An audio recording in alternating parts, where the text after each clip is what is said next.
people will make buying decisions, or in this case, investing the time to meet with you or engage in a telephone demonstration or presentation in order to fulfill their own emotional needs and desires.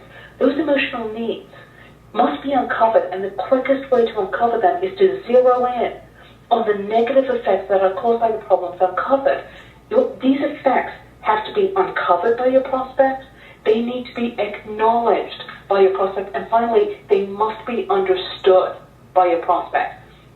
Again, this is not only a way for you to connect with your prospect emotionally, it's also you taking a proactive approach against rejection. Think about your prospect acknowledging, coming to the awareness and acknowledging, oh my goodness, this problem I've been going through, I didn't realize it's been costing me $25,000 a month with regard to opportunity cost, unnecessary turnover, and so on and so forth. Now imagine if they say no to you, I don't have time to meet with you. Is that really rejection for you?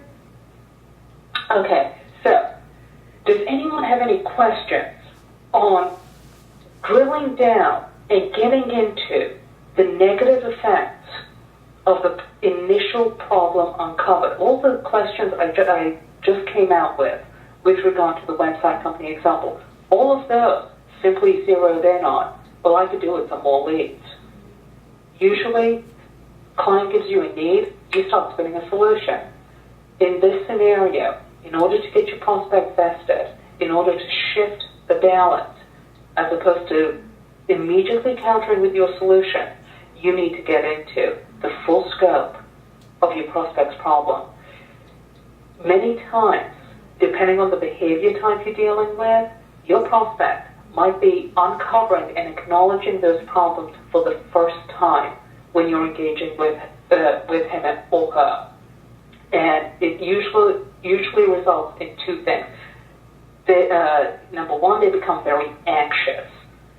Number two, that anxiety will either make them subservient to you or very aggressive with you. Either one works. You've got your client where you want them. Okay, in order to create your pitch, the first thing you need to do is itemize the issues important to the prospect from the prospect's perspective. Develop a list of common problems in your industry to use when asking your prospect questions. When I'm talking about setting up a pitch, you need to have, depending on the initial problem uncovered, about 10 to 15 different questions that you can ask your prospect. And if you go from the state of knowing your solution to knowing your prospect's problems, you're not going to need this huge extensive script. However, as you're going through the paradigm shift, you need to be prepared to counter. You need to be prepared to be able to drill down on every single aspect of the problem uncovered and the negative ramifications uncovered while you're engaging with the prospect. Now, the other thing you need to do is think about the most common objections and develop a proactive approach to deal with those objections. So, in the website company example, we have the objection of, well, I don't have time right now, it isn't a priority right now, not on budget right now, and so on and so forth. That's why we ask the question over and over, where you've been engaging in this strategy for so long, it's been good enough that you haven't made any changes. Is it really a big deal? Why do you need to make a change now? It may seem counterintuitive when you have the person in yes mode to go and challenge that, but I think most of you here, anyone who's done prospecting knows, when you get the yes, yes, yes, yes, yes, all the way from the client, and the appointment isn't a little bit difficult for you to book, also that person's not showing up. Okay, so we have our initial question that opens up the series of problems. That gives you the yes. Then you go into a number of questions that discusses the prospect's problem. Then you need to come in and give a really brief statement about yourself. Again, simple as possible, gets right to the point. So, for example, and we have this structure, and you can put in the buzzwords, wherever the gap is. So, the name of the company is XYZ Website Company, and we work exclusively with law firms much like your own who've done well in the past. However, they've become frustrated or anxious or disappointed, or whatever phrase you're most comfortable using, by a decline in leads that has impeded their ability to attain the levels of success that they deserve. Problems such as, and this is where you need to go into cause and effect problems in order to tie in the effect for the client to increase their awareness, their acknowledgement of the problem.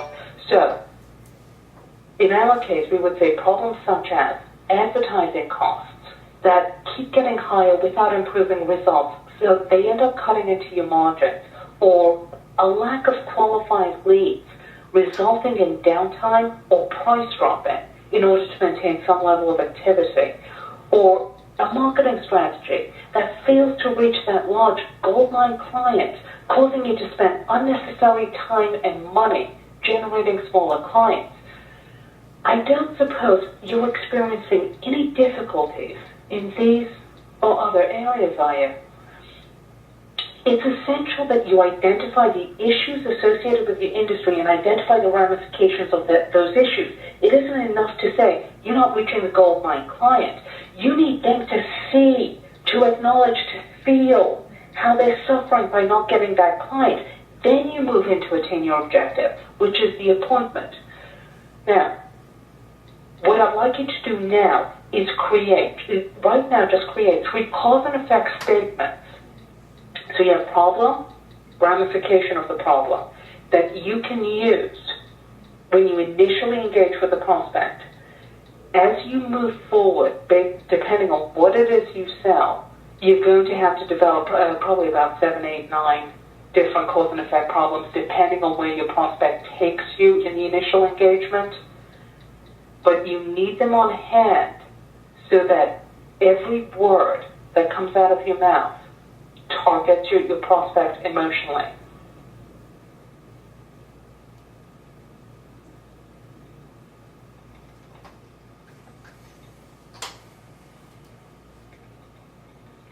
And if you want to share your cause and effect with me, I'd be happy to see it.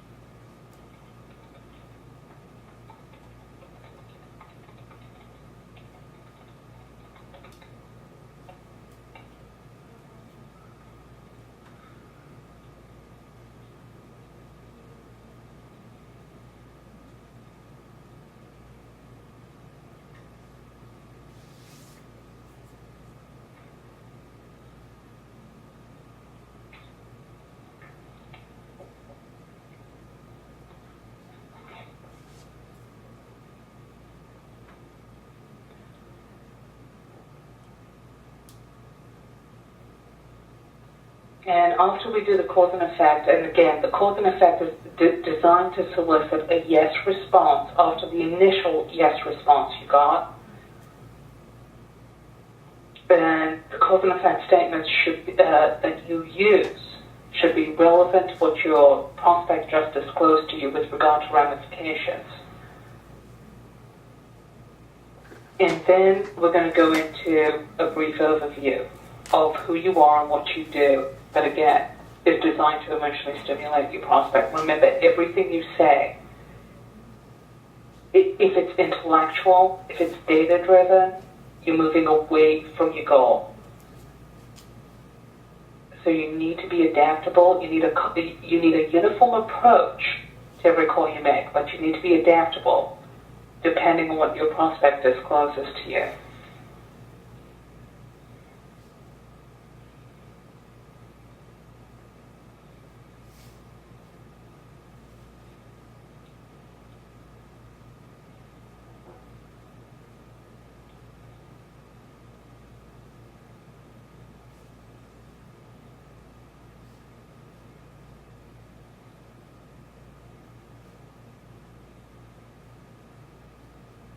Does anyone need more time on the cause and effect statements?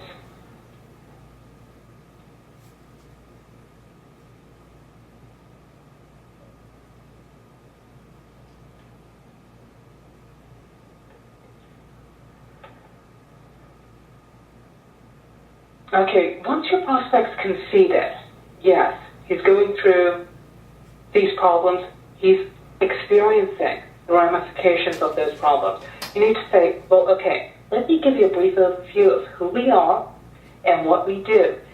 And you tell me if it makes sense that we talk further, or maybe you could point me in the right direction. Are you okay with that? One of the reasons we take that approach, again, you're giving control back to the prospect so their guard remains down. They don't see themselves as being challenged by you. The second thing is they're giving you permission. Now they should be receptive to hearing what it is you say about yourself. So, go back to the website company example. We would state, okay, we provide law firms with a comprehensive marketing strategy that increases their exposure to people actively seeking out their services. And then we tailor their online presence to mimic immediate contact with our client so the client stops looking at the competition. Our communication methods also provide you with key information about the prospect that to determine their priority and follow-up and their vulnerabilities. So when you do call them, you can focus on the information that's most likely to bring the client in. Is this an approach that your firm would benefit from, considering the problems we just discussed? Then, what you do is you take what the prospect has disclosed to you so far, such as a lack of qualified leads resulting in price concessions, not getting the large client, and ask them, is it safe to say that those two issues sum up the big picture for you? Then, you go in and you probe a bit more. Don't leave any stone unturned. For example, I guess you haven't had any problem attracting talented lawyers out there to join your firm because of a lack of recognition, have you? Or you're probably not concerned about potential clients modifying their methods of searching for attorneys through different mediums such as search engines instead of Yellow Pages. Or, you know, look, in the past, some of our clients who have relied on Yellow Page advertising in the past have simply shifted a portion of their advertising budget into online Yellow Pages or pay-per-click, but they found that they didn't get very good results from it. I don't suppose that's a concern of yours too. Then you go in for the appointment.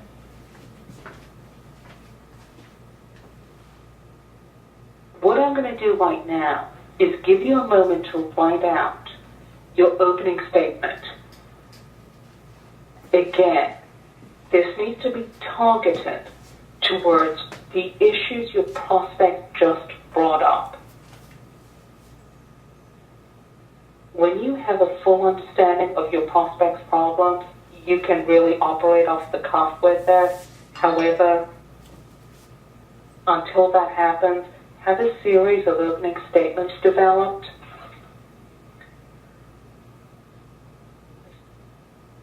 So you can use the relevant one depending on what your prospect says. Again, your overview needs to be phrased from the perspective of the prospect. Although you're saying we do and we do this, that, and the other. Again, you're kind of taking the cause and effect approach with the problems you just uncovered and taking that same approach into your opening statement as to why you do this. And I'm going to give you 3 minutes on your opening statement so we don't run over.